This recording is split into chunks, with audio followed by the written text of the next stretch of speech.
All right, inshallah. So, Bismillah. Let's do this. So,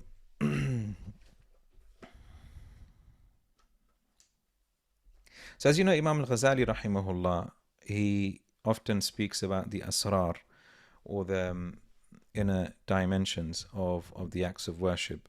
This is something that obviously is a key feature of his great work, Iḥyāʼ Ulūm, and it's what is quite evident is that clearly Imam al-Ghazali, he believes that this is an aspect which is neglected by many people, right? And that is evidently clear, right? And he often laments at the fact that you find, ulama of the deen, scholars of the religion, that they tend to ignore or to overlook this important aspect. So what we'll do, we'll just quickly try and go over the inner aspects of fasting, and just reflect over the points that he makes. So he mentions rahimahullah في أسرار الصوم وشروطه الباطنة, the inner dimensions of fasting and the shurut, the inner conditions, right? Because when we come to fasting, we also know that there are arkan, there are wajibat, there are shurut like with salah, etc., right? But then there are inner aspects which are also shurut. We must understand that, and he will speak about that. So he says, "اعلم أن للصوم ثلاث درجات." A bit like in manazil, right? Know that when it comes to fasting, there are three levels. صوم العموم, right? The fasting of the laity. صوم الخصوص, the fasting of the worshippers, and then you have صوم خصوص الخصوص, like this is the fasting of the elite worshippers. Right, so again, like this tripartite system we find within manazil. أما صوم العموم فهو كف البطن والفرج عن قضاء الشهوة كما سبق تفصيله. As for the fasting of the laity, then this refers to withholding from eating and fulfilling our desires, as has already been mentioned. This is a very basic level, right? And that basic level, you haven't achieved the objectives of fasting if you fast like this. وأما صوم الخصوص, as for the fasting of the worshippers, فهو كف السمع والبصر واللسان واليد والرجل وسائر الجوارح عن الآثام. This is when people restrain from listening to, looking at, speaking, right? Using your hands and your feet and other limbs from sins, right? So you're not eating, and so essentially not eating and drinking is facilitating and helping you to be more sensitive to your other senses. It's meant to have that impact, right? So you become more conscious about your hearing, what you listen to, what you look at, what you say, what you touch, where you walk to, right? And so you avoid haram. وأما صوم خصوص الخصوص, as for the third level, the fasting of the special elite worshippers, then this is the fasting of the heart from عن الهمم الدنية, from any lowly thoughts or aspirations, والأفكار الدنيوية, and worldly thoughts. وكفه عما سوى الله عز وجل بالكلية, and where you refrain from everything other than Allah in entirety. Right, so a bit like as we mentioned in manazil, right? The third, as we mentioned, the third level is usually associated with fana, and this is what happens, right? Like when you cut yourself off from everything else, including your own nafs, you've reached that state of fana. يحصل الفطر في هذا الصوم بالفكر فيما سوى الله عز وجل واليوم الآخر. And their breaking of the fast is achieved by thinking about other than Allah, as well as on the Day of Judgment. They will receive their reward of breaking the fast.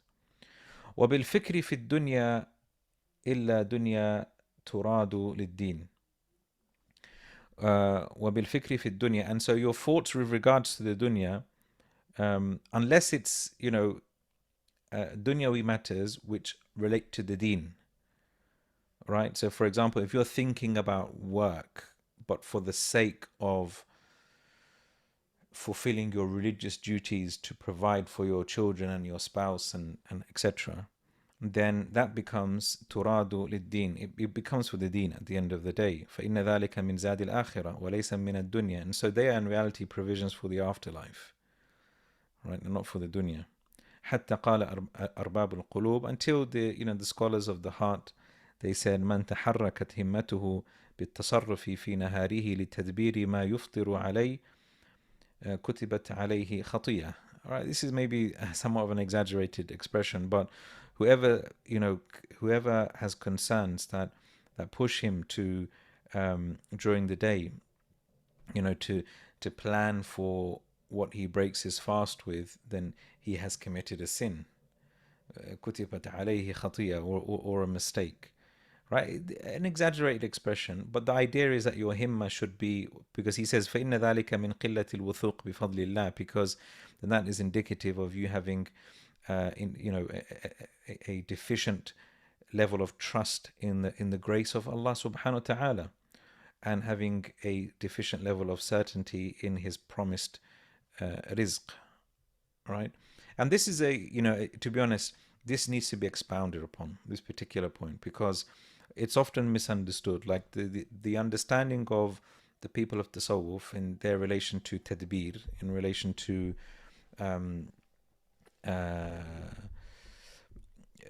planning your finances and planning your livelihood, is often mischaracterized and often misunderstood. Yes, there are some that did go to extremes, as we've mentioned before, right, where they would say, Allah is a provider. You just sit there at home and your rizq will come to you purely based on your level of tawakkul and yaqeen, right? But as we said, this is taking it quite far. But there are grades, right? And there is a spectrum of this level of understanding. So we have to be somewhat careful. So anyway, so he says, وَهَذِهِ رُتْبَةُ الْأَنْبِيَاءِ وَالصِّدِّيقِينَ والمقربين. This is the level of the prophets and the siddiqeen and those who are brought closer to Allah. ولا نطول النظر في تفصيل ذلك قولا. And we're not going to speak much about that, always indicating that it's beyond. ولكن في تحقيقه عملا, but to actualize it requires a great deal of effort. فإنه إقبال بكنه الهمة على الله عز وجل, because it really is turning to Allah in entirety to him. وانصراف عن غير الله سبحانه, and you're just completely diverting yourself away from everything other than Allah. وتلبس بمعنى قول عز وجل قل الله ثم ذرهم في خوضهم يلعبون. Right? Can we apply this point? Would it be zuhud or wara, or both, that you don't even think or want to think about what you'd break your fast with? Yeah, I think, as I said, we have that is a statement. It's a somewhat of a statement of, we can say it's like a sort of mubalagha statement, right? An exaggerated expression. But not to plan. I mean, if you're like, for example, a mother, and you have to think about how to provide for your husband, and what you're gonna give them iftar, what you're gonna give for them iftar, what iftar you're gonna give to them, right? I mean, we're not gonna say don't think about it, because then that's an indication of poor reliance upon Allah subhanahu wa ta'ala, and somehow you just expect things to magically sort of drop on your plate, on your table. I mean, that's clearly not what they're talking about, right? So subhanallah, I can safely say that I'm thinking about drinking water on long summer days of fasting. That's slightly different, right? And in fact, in a way, you can utilize that to your advantage, right? Because then what you're doing is you're training yourself and telling yourself, although I'm thinking about drinking a nice cup of cold water, you're telling yourself, but I'm not going to drink now because this is my part of my servitude to Allah subhanahu wa ta'ala. Right. I remember one day a group of us, we went to play football during Ramadan. It was a big mistake because it was quite hot those days. And we drove past the River Thames, and we were all like just staring at the Thames, and we said, water never looks so pleasant, So so that's different, because that here that what the author was speaking about was the idea of tadbir, of like organizing your life's affairs financially. But yeah, let's move on. That's not, I don't want to focus on that level. We really want to focus on the first two for this session. وأما صوم الخصوص, as for the fasting of the khusus, the worshippers, فهو صوم الصالحين, right? That is the fasting of the righteous people. فهو كف الجوارح عن الآثام وتمامه بستة أمور. And that is to restrain your limbs from committing sins. And that is ideally achieved by 6 things. So the first, he says, is غض البصر, lowering the gaze. وكفه عن الاتساع في النظر إلى كل ما يذم ويكره. It is to lower the gaze and withhold from essentially looking at that which is blameworthy and disliked. So not just looking at lowering your gaze from haram, but just lowering your gaze from anything which isn't good to look at. So you're consciously, when you're fasting, this is what you're telling yourself. It's not just food and drink, but everything else. Like, don't look at things which might be questionable or might be disliked. وَإِلَى كُلِّ مَا يُشْغِلُ الْقَلْبَ وَيُلْهِ عَنْ ذِكْرِ اللَّهِ, and also from everything that distracts the heart from remembering Allah subhanahu wa ta'ala. The Prophet ﷺ said in a hadith that النظر سهم مسموم من سهام إبليس.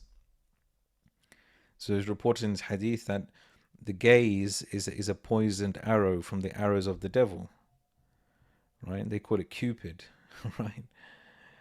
But it's a poisoned arrow from the arrows of the devil. And whoever leaves it out of the fear of Allah subhanahu wa ta'ala, Allah subhanahu wa ta'ala will give him iman. يَجِدُ حَلَاوَتَهُ فِي قَلْبِهِ, in which he will find the sweetness of it in his heart. Right? And this is a report about Tabarani. Ibn Qayyim mentions this as well, like in his book Ad-Da'u Ad-Dawa, that one of the benefits of Ghadul Basar is that it leads to a light in the heart, that you experience a specific type of light. وروى جابر عن أنس أن رسول الله صلى الله عليه وسلم قال خمس يفطرن الصائم. And Jabir, he reported from Anas and from the Messenger sallallahu alaihi wasallam. And this hadith, as he mentions, right, it's problematic, it's weak. But look at and there are many narrations like this, by the way. You know, he said there are 5 things that break the fast: lying, backbiting, spreading gossip, false oaths, and looking at things with desire. Right, now, yes, this hadith might be weak. It might be argued to that it's a weak hadith. But as I said, there are so many reports that are similar to this, indicating how lying and backbiting, etc., it just destroys the fast. Right? It might not destroy it in a legal sense. It might not invalidate it. Hence, you don't find scholars, right, saying that backbiting and gossiping breaks the fast. Although Imām Ghazāli was really more or less of that view. Okay, and he will mention, why scholars don't mention that. Okay, why don't scholars say backbiting breaks the fast, for example? But anyway, he will come to that. So that's the first thing. The Ghaddul Basar, lowering of the gaze. That's a very important aspect of the fast. Second, حفظ اللسان عن الهذيان والكذب والغيبة والنميمة والفحش والجفاء والخصومة والمراء وإلزام السكوت وشغل بذكر الله تعالى وتلاوة القرآن. فهذا صوم اللسان. So the fasting of the tongue is, withholding it from, indecent speech and lying, backbiting, spreading gossip, immoral statements, and being coarse and harsh and arguing and debating, observing silence when you can, preoccupying yourself in the remembrance of Allah, reciting the Quran. This was all part of the fasting of the tongue. وقد قال سفيان الثوري, I believe is a Thawri, he said, Al-ghibatu tufsidu sawm. He said, backbiting, it invalidates the fast. Right? Rawahu Bishr ibn al-Harith. Right, it's reported by Bishr ibn al-Harith. Now, this could be interpreted in 2 ways. Did he literally mean it breaks the fast, or is it that it corrupts the fast in the sense that it will have no reward in the afterlife? That is something that you find a lot of scholars will say, that in the afterlife, right, backbiting will destroy your fast, meaning it will render it without reward. Lays reports from Mujahid that خصلتان تفسدان الصيام al-ghiba wal-kadhib. There are two qualities that nullify the fast, break the fast: backbiting and lying. If we are eating the flesh of our brothers, makes sense. Yes, yes. And in fact, he'll mention that hadith, actually, the story of the two women. Another hadith: إنما الصوم جنة فإذا كان أحدكم صائما فلا يرفث ولا يجهل وإن امرؤ قاتله أو شاتمه فليقل إني صائم إني صائم. The famous hadith that, fasting is a shield. So whoever of you fasts, then he should not speak in decency, nor should he act in an ignorable way. And if a person tries to fight him or insults him, he should say, I'm fasting, I'm fasting. And then it's mentioned in the hadith about the two women, right? They were fasting. This was during the time of the Prophet sallallahu alaihi wasallam. And the fasting, they found it really difficult to fast. The hunger on the first was getting to them, and it was towards the end of the day, and they were about to, like collapse. That's how difficult it was. And so they sent a message to the Messenger sallallahu alaihi wasallam, seeking permission, right, to break the fast.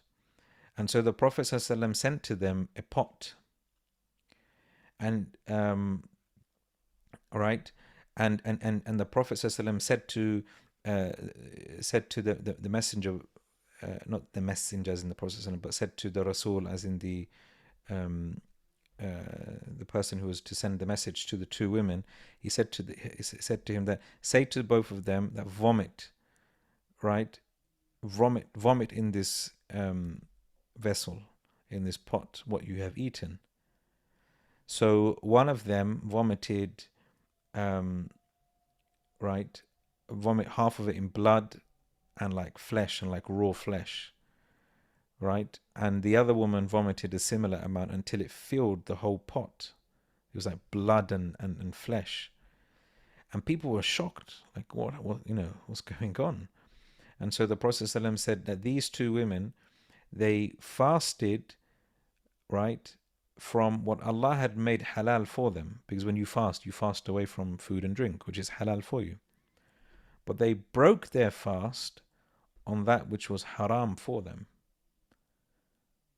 And he explained, one of them used to sit with the other, and they both used to backbite people. فَهَذَا مَا أَكَلَتَا مِنْ لُحُومِهِمْ. And so this, what you find in the pot, was the flesh that they devoured from other people. So subhanAllah, we often look at this as a figurative expression, like that backbiting is, eating devouring the flesh of your brother, right? But this is, literally understood literally. And maybe we can say this is a type of miracle, because obviously, if we were to examine the stomachs of people who are fasting but backbiting, you won't find maybe, blood and, raw flesh of human beings like that in their stomachs. But this is a sign to teach us of the ill consequences of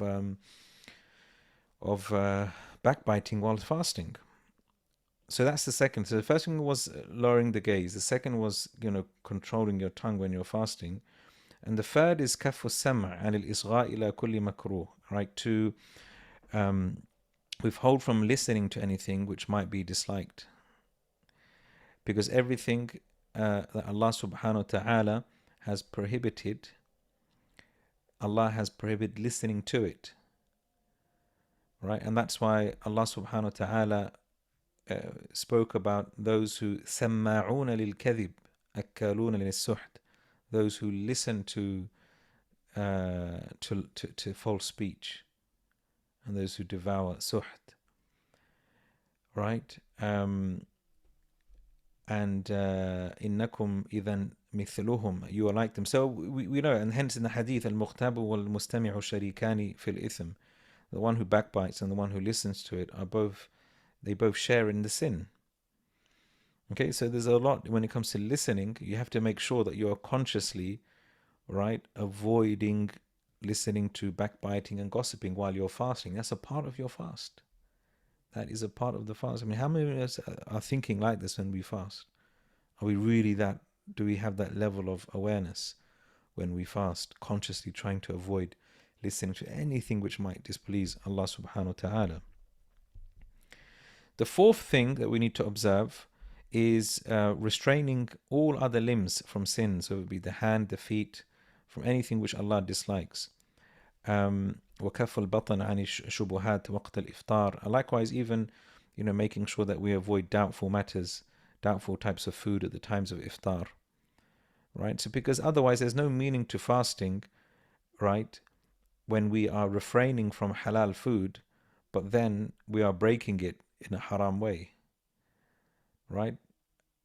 So you're breaking with haram food. That makes no sense. And that's the example of one who fasts, is the one who builds a castle. وَيَهْدِمُ مِصْرًا. He's building a castle, but then he ends up completely destroying a whole city. That makes no sense. Right? فإن الطعام الحلال إنما يضر بكثرته لا بنوعه. Right? فالصوم لتقليله وتارك الاستكثار من الدواء خوفا من ضرره إذا عدل إلى تناول السم كان سفيها والحرام سم يهلك الدين والحلال دواء ينفع قليله ويضر كثيره وقصد الصوم تقليله. Right, so I mean this point is really related to the next, but then the fifth point, that is, so he speaks about halal food will only harm, right, a person if you take it excessively, not by its type, meaning halal food in principle it's good for you, but having a lot of it might be harmful to you. فَالصَّوْمُ لِتَقْلِيل. Fasting is meant to decrease our food intake. And the one who leaves off, having too much of it, right, وَتَارِكُ الْإِسْتِكْثَارِ مِنَ الدَّوَاءِ خوفا من ضرره إذا عدل إلى تناول السم كان سفيها. Right, so the one who leaves off وتارك الاستكثار من الدواء خوفا من ضرره إذا عدل إلى تناول السم كان سفيها. A person who ends up not taking a lot of medication out of fear that it will harm him and thus resorts to poison instead is a foolish thing to do. Right? And haram food is like poison that destroys our religion. Whereas halal is dawa. Halal food it's dawa. It's like a treatment. Right? You benefit by taking it in small amounts, but you are harmed by taking a lot of it. Right? And the whole purpose of fasting is taqleel. It's to minimize the food intake that you take. And then he mentions a well-known hadith. How many people there are who do not gain anything from their fast other than hunger and thirst? Meaning, right, they are the first category. The first category of people, that's all they do. When they fast, they don't eat and drink and fulfill their sexual pleasures, and that's it. Everything else in the day is the same. The way they look, the way they talk, the way they listen is exactly the same. So they haven't achieved a higher level of observance of the way that they look, the way that they talk, and the way that they listen. They haven't benefited from their fast. Right? And so it said, فَقِيلَ هُوَ الَّذِي يُفْطِرُ عَلَى الْحَرَامِ. Now some say that the meaning of this is that they are the people who break their fast on haram. وقيل هو الذي يمسك عن الطعام والحلال ويفطر على لحوم الناس بالغيبة وهي حرام. And it was said that this is in reference to the people who withhold from eating and drinking, but they break their fast by backbiting. Right? Or which seems to make more sense, that this is in reference to the person who doesn't restrain his limbs from committing sins. So he'll backbite and gossip and look at questionable things.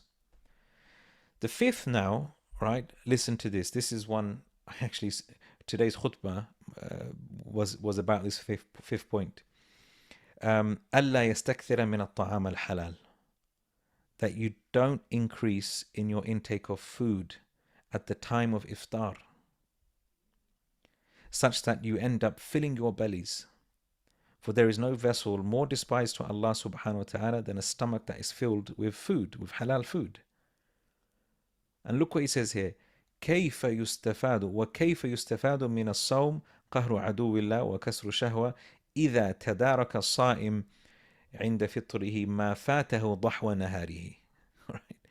How does a person benefit from his fast, right? Which is meant to be about, right? Uh, defeating your enemy and your internal enemy and breaking your desires. If you end up eating all the food that you didn't have during the day at the time of iftar. That's what so many people do, right? The food they have at night, so iftar, so you have iftar, then when you come back from Taraweeh, and then suhoor time. Right? And the reality is what you eat in those 3 meals in the space of a few hours ends up being, in fact, more than what you would eat on a normal day. What is this? This is the complete opposite to what fasting is meant to help you achieve. Fasting is meant to help you control your desire for food. But our desires, our food intake, our gluttony increases, right, in the month of Ramadan. That's the antithesis to the message of Ramadan. Ramadan is about taqleel al-ta'am, is about reducing food. It's about reducing our desire for food, not about increasing it.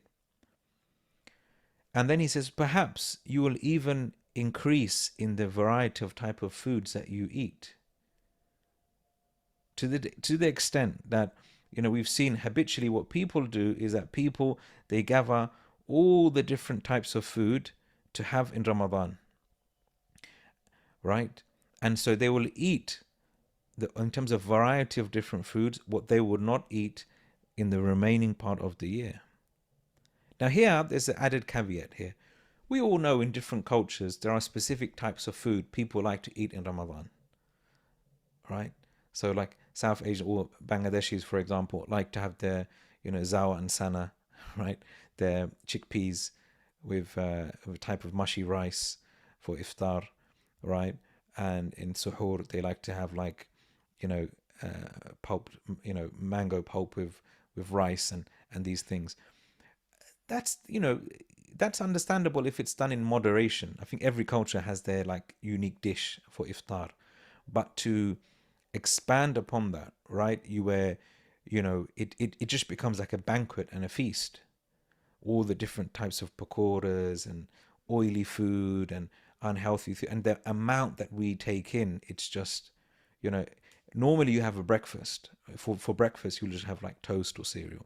But people have rice and curries and all. I mean, this is excessive. It goes against the whole purpose, right? And he says, look, وَمَعْلُومٌ أَنَّ مَقْصُودَ الصَّوْمِ الْخَوَاءُ وَكَسْرُ الْهَوَى. It's known, right, that the purpose of fasting is to quell our desires, right? Why? لِتَقْوَى النَّفْسُ عَلَى التَّقْوَى, so we can strengthen our resolve to be more conscious of Allah subhanahu wa ta'ala.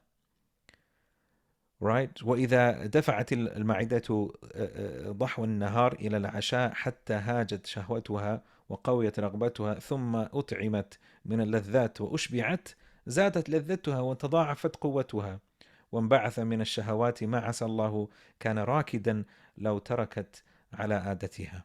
Subhanallah, the complete opposite is achieved. If you end up basically starving yourself from the morning until night, right, and then suddenly you feed your stomach with the various different types of delightful food and you fill it to its max, you don't lower and quell your desires, you increase it. And so perhaps your desires increase, right, more than they would have been if you had left them, on a normal day, basically. So you've achieved the opposite objective of fasting, right? Which is, instead of decreasing your pleasures and your desires and your shahwa, you're actually increasing it, right? So the spirit of fasting and its secret is تضعيف القوى التي هي وسائل الشيطان في القود إلى الشرور. The objective and the spirit of fasting is to weaken those impulses which are used by the devil to lead people to evil. It's to weaken those impulses, is not to strengthen and embolden them. And that will not be achieved except by minimizing our food intake. And that is by eating what you would normally eat every night if you were not to fast.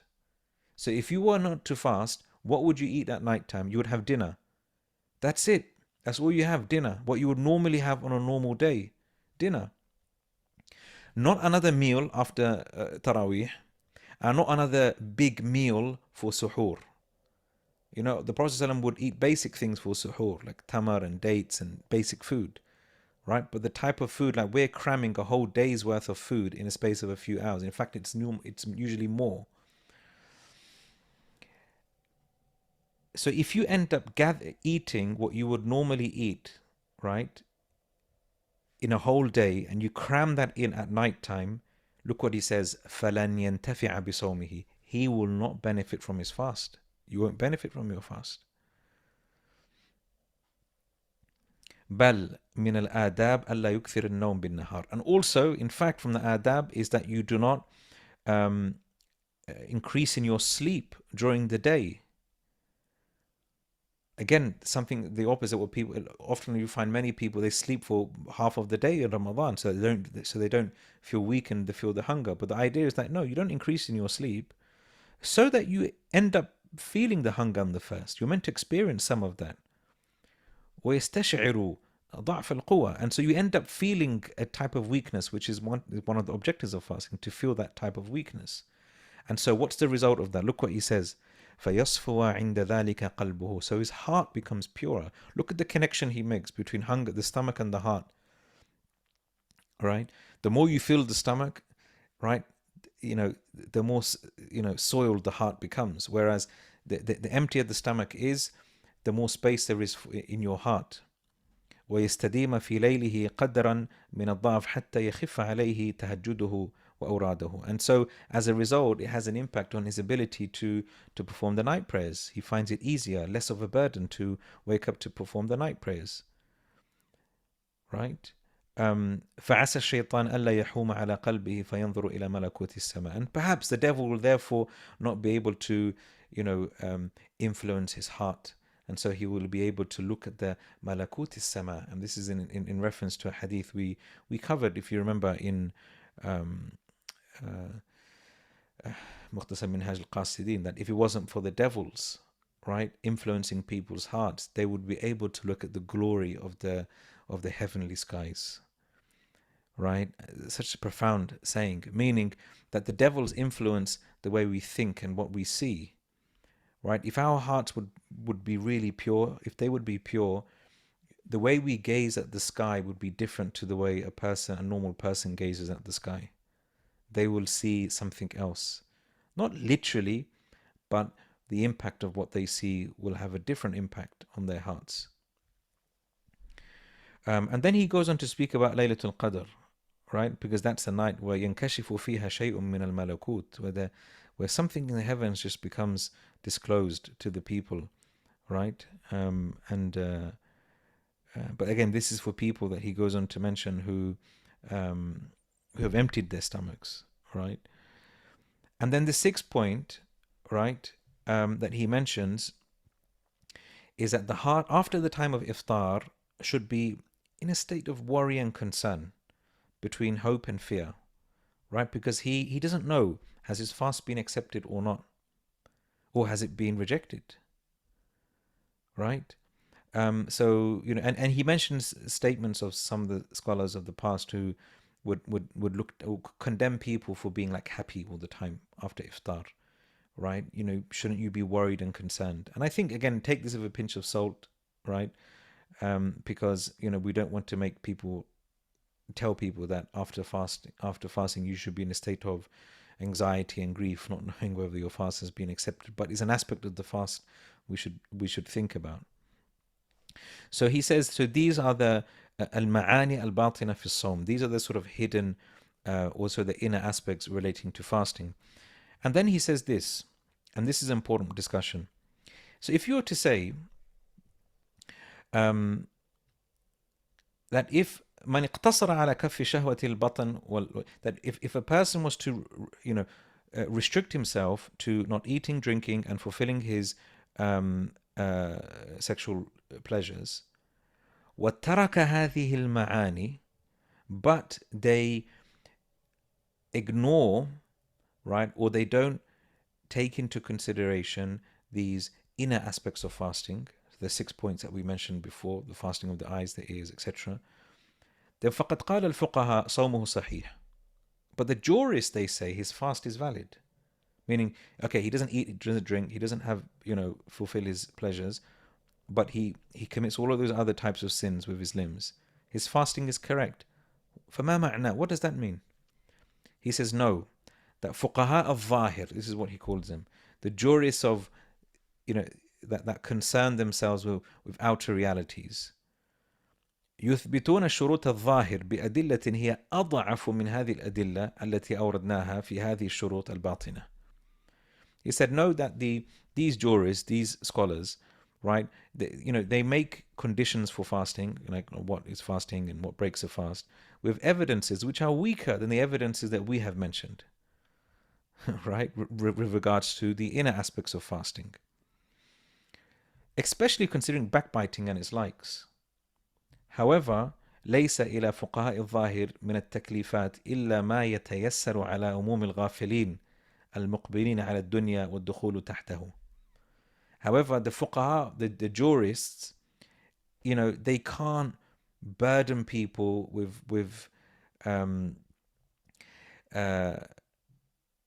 they can't burden people with things which are beyond their ability, right? Especially if you're dealing with ghafilin, you're dealing with heedless people, right? So they just about mention the most basic form of fasting, which will just about get you there, which is by abstaining away from eating and drinking and fulfilling your pleasures. But he says, as for the scholars of the afterlife, أما علماء الآخرة, as for the ulama of the afterlife, فيعنون بصحة القبول. But what they mean by, what they're concerned by when it comes to validity of the fasting is its acceptance in the afterlife. Whereas the jurists are more concerned with whether it will be accepted in the worldly sense, like, do I need to repeat the fast or not, from that perspective. But the ulama of the akhirah, they're more concerned about the concept of qabul, of it being accepted in the afterlife. وبالقبول الوصول إلى المقصود, right? And with the action being accepted, right, you achieve your goal. ويفهمون أن المقصود من الصوم, and listen to this, and they understand that the purpose behind fasting is to adorn yourself with the characteristics of Allah, وهو الصمدية, and which is as-samadiyya. Right? I purposely ignored this point or didn't mention it in today's khutbah because I felt people might not have understood it, right? Because it might sound a bit odd. Allah is as-samad, as we know in Surah Al-Ikhlas. What does as-samad mean? According to one understanding, الذي لا جوف له, the one who has no internal cavity. What does that mean? The one who has no internal cavity, Allah has no stomach, he has no internal cavity, which means therefore he's not dependent upon food. Right? He's not dependent upon food. So by fasting, we are trying to take on a characteristic of Allah subhanahu wa ta'ala. Right? Because food, we need it. Now, that doesn't mean that we're trying to be like the divine in the sense that we're trying to be like God. وَالْعِيَاذُ بِاللَّهِ. No. Because we understand that there is a benefit in not eating too much food. We understand that. Right? And Allah subhanahu wa ta'ala is not dependent upon food. Likewise, we're not dependent upon excessive amounts of food. We just need a small amount of food to exist and to survive and to be alive. Right? And likewise, وَالِاقْتِدَاءُ بِالْمَلَائِكَةِ فِي الْكَفِّ عَنِ الشَّهَوَاتِ. And likewise, we're trying to, take the angels as role models in the way that they do not have shahawat. Right? The angels don't have desires like we have desires. فإنهم منزهون عن الشهوات. They don't actually منزهون, they're free from having these, carnal instincts like human beings have. So subhanAllah, fasting, it makes us, following this in this aspect of some Allah's samadiyya, and also we become angelic like.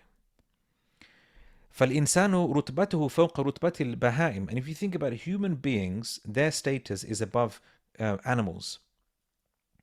Why? لقدرته بنور العقل على كسر شهوته. How are we different to animals? Because we have the ability, with the light of our intelligence, to quell our carnal instincts. Right? وَدُونَ رُتْبَةِ الْمَلَائِكَةِ. So we are above animals, but we are below angels. Right? Well, we're below angels. Why? لِاسْتِيلَاءِ الشَّهَوَاتِ عَلَيْهِ وَكَوْنِهِ مُبْتَلًا بِمُجَاهَدَتِهَا. Because we are sometimes overwhelmed by our desires. Right? And we are, we strive and we're tested. And we are tested by trying to obviously fight those desires. So every time we are engrossed in our carnal desires, right, we lower ourselves to the lowest of the low, right? And we are basically like animals. But every time qama' ash-shahawat, every time we quell our carnal instincts, we rise higher. وَالْتَحَقَ بِأُفُقِ الْمَلَائِكَةِ, and we raise ourselves to an angelic level. And the angels are مقربون من Allah, and the angels are closer to Allah subhanahu wa ta'ala. والذي يقتدي بهم ويتشبه بأخلاقهم يقرب من الله عز وجل كقربهم. And so therefore those who take the angels as a role model and resemble them in their characteristics, they will come closer to Allah just like they themselves, the angels, are closer to Allah. فإن الشبيه من القريب قريب. Because the one who resembles the one who is close to Allah, the one who resembles the one who is close to Allah will be close to Allah. وَلَيْسَ الْقُرْبُ ثَمَّ بِالْمَكَانِ بَلْ بِالصِّفَاتِ. And this closeness is not by way of space, but by way of characteristics. And so he says that, yeah, we're nearly done. And so he says that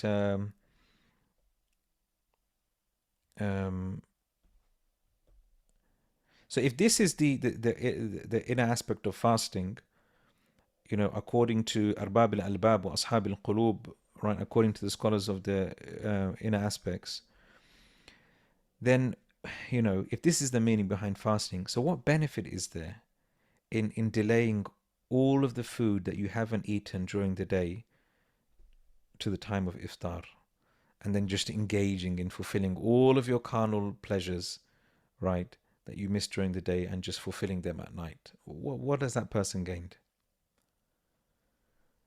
Right? And so, and if that was allowed, and that was, fine to do that, and one could argue, yeah, legally you can do that. So if that's the case, okay, fine. Then what's the meaning of the hadith? And how many people are the only thing that they attain from their fasting is hunger and thirst? Meaning they haven't learned anything else. They haven't learned to restrain themselves in any other way. And so that's why it was said, Abu Darda, he said, Ya habbadha nawmul akyas, right? Look, how wonderful is the sleep of the intelligent people, and the way that they break their fast, right? Look how they overcome the fasting of the foolish people, and they're staying awake at night, right? And so he says, just an atom's weight of these people of certainty is better and weighs heavier than mountains, than the worship of those who are deluded, right? And وَلِذَلِكَ قَالَ بَعْضُ الْعُلَمَاء, this is a profound saying, كَمْ مِنْ صَائِمٍ مُفْتِرٌ. How many people there are who fast in the outward sense, but in reality they've broken their fasts? And how many people there are who are not fasting in a legal sense, but are actually fasting? What does he mean by this? He said, وَالْمُفْتِرْ الصَّائِمْ, the one who has broken his fast, but he's actually fasting, he is the one who restrains his limbs from committing sins whilst eating and drinking. But the one who is fasting in an outwardly sense, but has in reality broken it, he is the one who becomes hungry and thirsty, but he uses his limbs to commit sin. Right? وَمَنْ فَهِمَ مَعْنَى الصَّوْمِ وَسِرَّهُ, whoever understands the meaning of fasting and its inner dimensions, he knows that مَنْ كَفَّ عَنِ الْأَكْلِ وَالْجِمَاعِ أَفْطَرَ بِمُخَالَةِ الْآثَامِ, he will know that whoever withholds from eating and drinking and then he breaks it by, committing sins, is like the one who مسح على عضو من أعضائه في الوضوء ثلاث مرات. It's like the one who, wipes his limbs 3 times when doing wudu, right? He has done it, right? He has, someone's unmuted themselves. Uthman. Sorry, let me just. He has, washed his limbs 3 times. Okay, that's fine. And so therefore, he's done what the best thing that you can do. However, إلا أنه ترك المهم وهو الغسل. But, he's washed himself 3 times, but he's left out doing ghusl. I mean, ghusl is more important for someone who is impure, right? So his prayer is rejected, right? Meaning, if he's in a state of janaba and he does wudu and he does it 3 times, but he needs to do ghusl, I mean, his salah is not going to be accepted. Even though he's technically done, from our perspective, he's done the wudu. وَمَثْلُ مَنْ أَفْطَرَ بِالْأَكَلِ, it's like the one who breaks his fast by eating. وَصَامَ بِجَوَارِحِهِ عَنِ الْمَكَارِهِ, right? He's like the one who, and then we have the person who fasts by withholding his limbs from, committing anything which is despisable. Then he is like the كَمَنْ غَسَلَ أَعْضَاءَهُ مَرَّةً مَرَّةً. He's like the one who, washes his limbs just once, right? Not 3 times. And his salah is accepted though. Right? His salah will be accepted, even though he's only washed his limb once. But the other person, because he was impure, even washing it 3 times is not going to help. لإحكامه الأصل وإن ترك الفضل. Right. وقد سأل إنما الصوم أمانة فليحضر. Okay, we've gone way over time. So,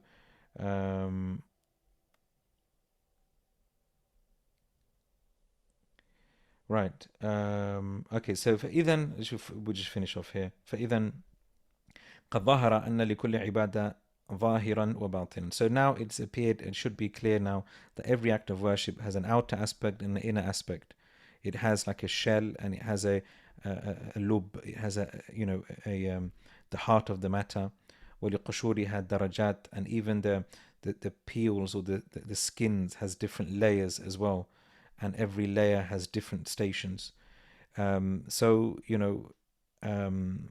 فإليك الخيرة الآن في أن تقنع بالقشر عن اللباب أو تتحيز إلى غمار أرباب الألباب.